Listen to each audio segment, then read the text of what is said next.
Pikit ka. Malamig lang yan. Ako. Sakit. Sakit. Sorry. Hindi nga malalim.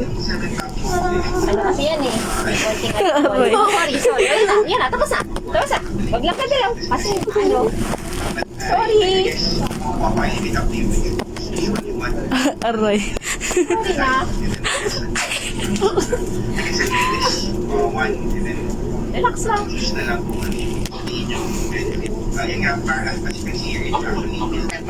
Kaya sakit na po. Kita na. Hililan na. Wala to. Wala pa yun.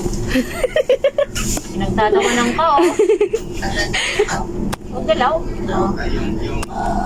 Masakit. Uy, grabe masakit. Ano na? Huwag mo po isprihan to. Ay, mas friend. Hilahin ko na lang to. Agay Agay. Sorry. Sweetheart. Ala. Alay na ito. Pagpaminante wala eh. Relax lang. Oh, okay.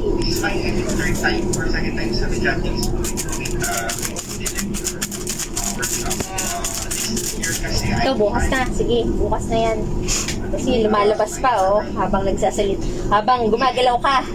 Nagagalaw pa. Papatanggal ko na lang bukas bago ka umuwi, ha? Tatakpan na lang yung ilalim. Kahit sa bahay, pag uwi mo, yung ilalim. Walong ko. Wa. Saan ba yun? Ang pakahaba daw ka. Siyempre, mga boy gift, ganyan talaga. Ito lang, sa ilalim lang. Yan, ha? Yan. Bukas, yan na lang din yung tatakpan, ha? Pero lakad-lakad ka pa kasi mabuti nang lumabas kaysa manipon sa loob. Hindi siya nagbukas. Hindi, bubukas. Sabi kasi nila pag nauwi mo daw. Hindi, magyakap ka, di ba? Nakayakap ka. Pero baka di na ako makadaan bukas ha, kaya baka fellow yung magtatanggal. Ano, picture na lang tayo ngayon daw. Ay, oo nga, no? Para, pwede ba sa follow-up ko na lang para ano?